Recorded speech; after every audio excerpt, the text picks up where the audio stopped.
We've got Rick Thompson here of the Michigan Medical Marijuana Magazine, another outlet for our opinions. All right. Good afternoon, everybody. Thanks for being here, by the way. Thanks for all the people that can't be here. Every single face that we see in the crowd represents 10, 20, 50 people in the state of Michigan that wish they could be here, but because they're working class people, they can't be, because they're at their job doing what they're supposed to be. I'd like to expand on a couple things said a little bit earlier. This is an assault on who we are.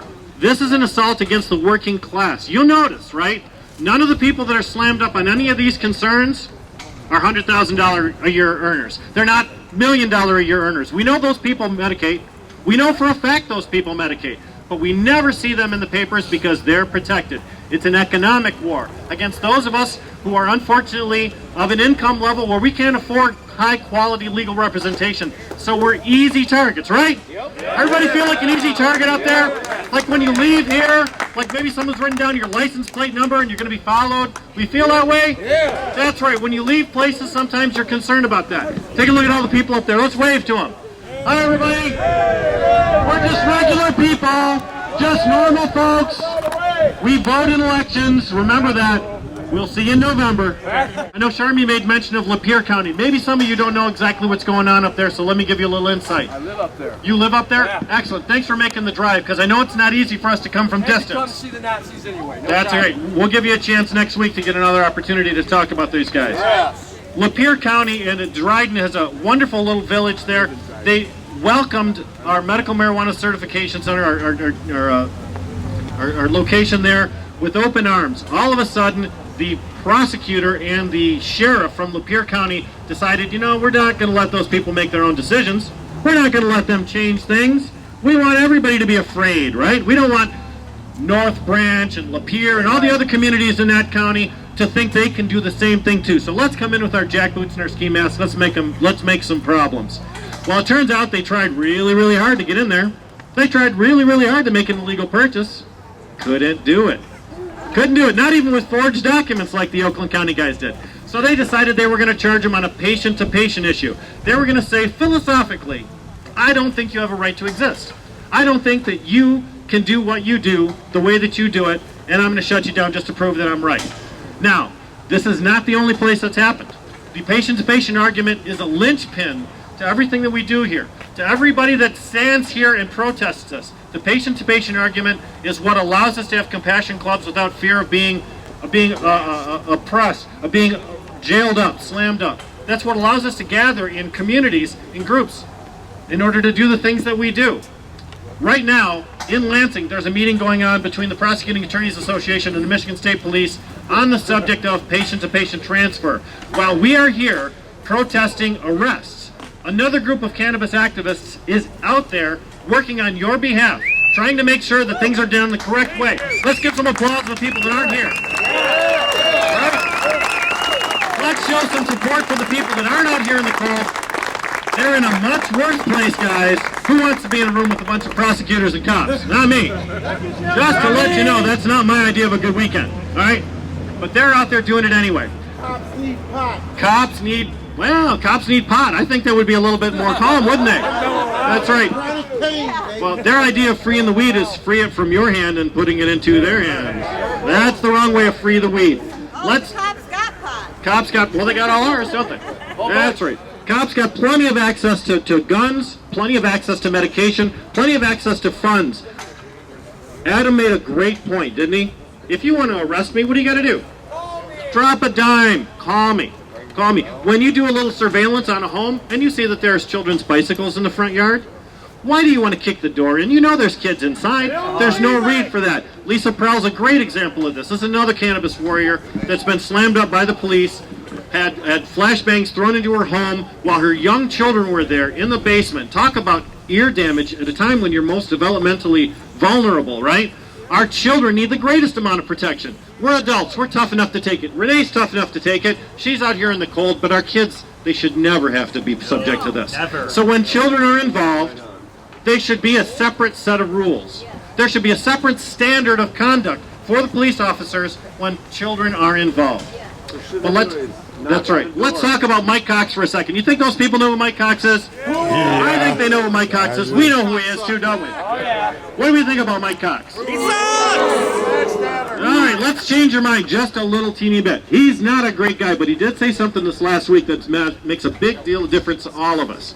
He talked about the gray areas of the law. Michigan Department of Community Health cannot get cards issued for 4 months. We all know this, right?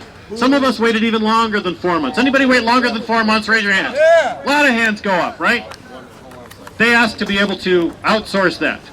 Unfortunately, they're not able to do that simply because of the confidentiality agreement that we have in the Michigan Medical Marijuana Act. But what he said about voter-initiated directives in his statement stating that they cannot outsource it was crucial. And think about this. He said, because voter-directed initiatives are not as fleshed out as regular legislation, we have to treat them with latitude. We have to treat the gray areas with a little bit of liberal interpretation, not conservative interpretation, liberal interpretation. That means when Bouchard says there's a gray area in the law, he's supposed to come up with a definition on that that favors patients, not favors law enforcement, that favors access to medication. That's what the voter-initiated directive was. That's what Proposal 1 was all about in 2008, making sure patients can get their medication.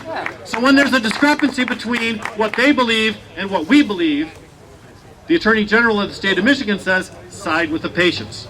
Side with the marijuana patients, because that's what the Voter-Initiated Act was about.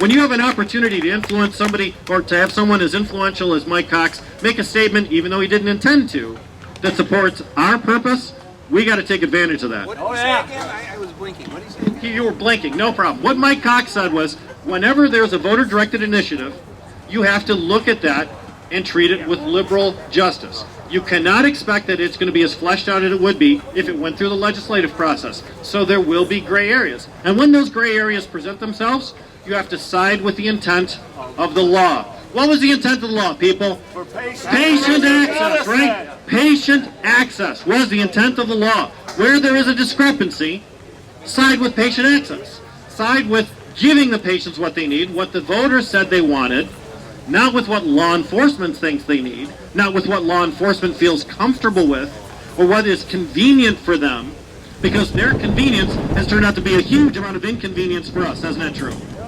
What they've done to us, what they've done to the agro family, to all of the rest of the people out there that have been penalized and punished unfairly, that's an interpretation. It's not the law, it's their interpretation, and we'll get that further defined in the courts. We have an opportunity today to make our voices heard, and we're taking this. We have an opportunity next week to make our voices heard, and I hope all of you will take this opportunity as well. We are going to do 2 separate protests next week on Monday the 13th. We're going to go to Lapeer County, like Sharmi mentioned to you. Lapeer County, where they did some horrible things, where they really overstepped their bounds. We're going to go to the Lapeer County Sheriff's Department. We're going to protest there. Then, we're going to go from the Lapeer County Sheriff's Department right back to where you are right here. Why? Because repetition is the key to retention. Advertising tells us this. The more they see us here, the more they know we're not going anywhere. The more they know we're for real. The more they know it's serious. That we're not going to back away. We will not go quietly into that dark night. They will have to address us. They will have to deal with this issue, and it will be on our terms, not on their terms. So ladies and gentlemen, 3:30 in the afternoon, right where you're standing right now, we're going to be here on Monday in Lapeer County, at the Lapeer County Sheriff's Department, 12:30 on Monday. We're going to be there too. I hope you're going to be there, Mr. Lapeer County resident. Tell everybody. There's lots of chances for us to get tons of people here. You need transportation? Call Michigan Medical Marijuana Magazine. You need help? Call Big Daddies. You need assistance? Call the Michigan Medical Marijuana Association. There are a lot of organizations out there that exist to help patients, to help everybody. In case you haven't noticed, Marvin blinks a lot. Marvin, right where you're standing. What day? On Monday. Why? September 13th, for the same reason we're here. Yes, for the same reason we're here right now. But hopefully we'll have more people. We'll be busing people from Ann Arbor, from Lansing, from Port Huron. People that can come here to let their voices be heard. Make time for it. Tell your neighbors. Clear space on your calendar. And let's get this thing done, right? We're doing a big Mac attack. That's right, it's a big Mac attack. We're going to smack these guys. We're going to make sure they know we will not be silenced.